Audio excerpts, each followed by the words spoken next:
ഫുട്ബോളിനെ ലഹരിയായി കണ്ട് ജീവിക്കുന്ന ഒരു കുടുംബം മുഴുവൻ പ്രദേശത്തെ കുട്ടികൾക്കായി ഫുട്ബോൾ ക്യാമ്പ് നടത്തുന്നു. കണ്ണാടിയിൽ ക്ലാസിക്കോ ടർഫിൽ മുഹമ്മദ് റാഫിക്കും കുടുംബവുമാണ് ഷാ ഫുട്ബോൾ അക്കാദമി 2 വർഷമായി നടത്തിവരുന്നത്.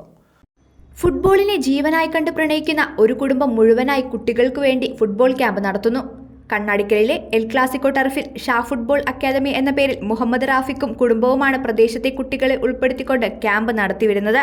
10 കുട്ടികളെ വെച്ച് 2 വർഷം മുമ്പ് തുടങ്ങിയ ക്യാമ്പിൽ ഇന്ന് വേങ്ങേരി കണ്ണാടിക്കൽ തടമ്പാട്ടുതാഴം പ്രദേശത്തെ നിരവധി പേരാണ് പരിശീലനത്തിനായി എത്തുന്നത്. ശനി ഞായർ ദിവസങ്ങളിൽ 2 ഷിഫ്റ്റുകളിലായി വൈകിട്ട് 3 മുതൽ 6:30 വരെയാണ് പരിശീലനം. ഭാര്യ ജുബൈരത്തും 2 മക്കളുമാണ് റാഫിക്കിനെ സഹായിക്കാനെത്തുന്നത്. കൂടാതെ 12 പേർ അടങ്ങുന്ന ടർഫ് കമ്മിറ്റിയുടെയും ഫുട്ബോളിനെ പ്രണയിക്കുന്ന രക്ഷിതാക്കളുടെയും കുട്ടികളുടെയും മികച്ച രീതിയിലുള്ള സഹകരണത്തോടെയാണ് ക്യാമ്പ് മുന്നോട്ട് പോകുന്നത്. ഒരു പ്രചരണവും നൽകാതെ തന്നെയാണ് കുട്ടികൾ തന്റെ പക്കൽ എത്തുന്നതെന്നും മറ്റു ലഹരിയിൽ നിന്ന് കുട്ടികളെ ഫുട്ബോൾ എന്ന ലഹരിയിലേക്ക് മാറ്റിക്കൊണ്ടുവരാനാണ് ശ്രമിക്കുന്നതെന്നും മുഹമ്മദ് റാഫിക് പറയുന്നു.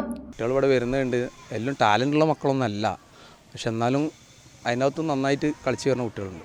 അപ്പോൾ ഒരു 2 ബാച്ചിനെ ഉണ്ടാക്കി അങ്ങനെ നന്നായിട്ട് കളിച്ച് വരുന്ന കുട്ടികളാണ്. അപ്പോൾ കുട്ടികളെന്ന് പറഞ്ഞാൽ ഇപ്പോൾ ഓരോരുത്തരെ താല്പര്യമാണല്ലോ, ഓരോന്നിനും ഓരോ ക്രൈസാണല്ലോ. അപ്പോൾ കൂടുതൽ കുട്ടികൾ ഫുട്ബോളിനോടാണ് താല്പര്യം കാണിക്കുന്നത്. ആ ഫുട്ബോൾ കളിക്കുന്ന കുട്ടികളിൽ തന്നെ നല്ല അച്ചടക്കവും ഇപ്പോഴത്തെ കാലഘട്ടത്തിൽ കുട്ടികൾ വളർന്നു വരുന്ന സംവിധാനവും ഒക്കെ ഇങ്ങനെ ഫുട്ബോളിനോടുള്ള താല്പര്യമാണ്.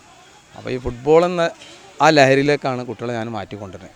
കുട്ടികൾ ആ ലഹരി വന്നിട്ടാണെങ്കിൽ ഫുട്ബോളിലായി വരും. ഇപ്പം മാറി വരുന്ന ലഹരിയിൽ നിന്ന് മാറിയിട്ട് എല്ലാവരും നല്ല ബെസ്റ്റ് പ്ലെയർ ആയിക്കൊള്ളണമെന്നില്ല, പക്ഷേ നല്ല കുട്ടികളായി മാറും. ഒരു 10ാം ക്ലാസ് വരെ ആകുമ്പോഴത്തേന് എൻ്റെ അടുത്ത് വരുന്ന കുട്ടികൾ ഒരു അച്ചടക്കശീലമുള്ള കുട്ടികളാവുന്നുള്ള ഒരു പ്രതീക്ഷയാണ്.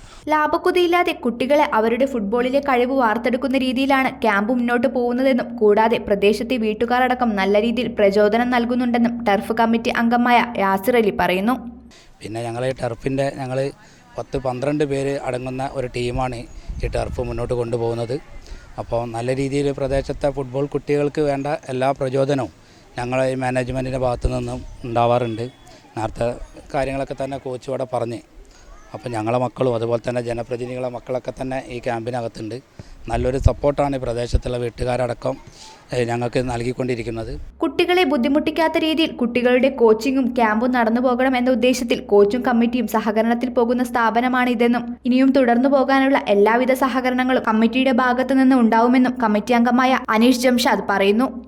ഫുട്ബോളിൻ്റെ താല്പര്യം വളർത്തിക്കൊണ്ടുവരിക, കുട്ടികളെ നല്ല പ്ലെയറായി വളർത്തിക്കൊണ്ടുവരിക എന്നുള്ള ഉദ്ദേശത്തോടെയാണ് ഇത് നമ്മൾ നടത്താൻ കൊടുക്കുന്നത്. ലാഭത്തിന് വേണ്ടി മാത്രം ഓടുമ്പോൾ മറ്റുദ്ദേശങ്ങളില്ലാതെ കുട്ടികളിൽ ഫുട്ബോൾ പ്രണയം വാർത്തെടുക്കാൻ ഒരുങ്ങിത്തിരിഞ്ഞ ഒരു കുടുംബമാണിത് സംഘടിപ്പിക്കുന്നത്. Anusree, AC news, Kozhikode.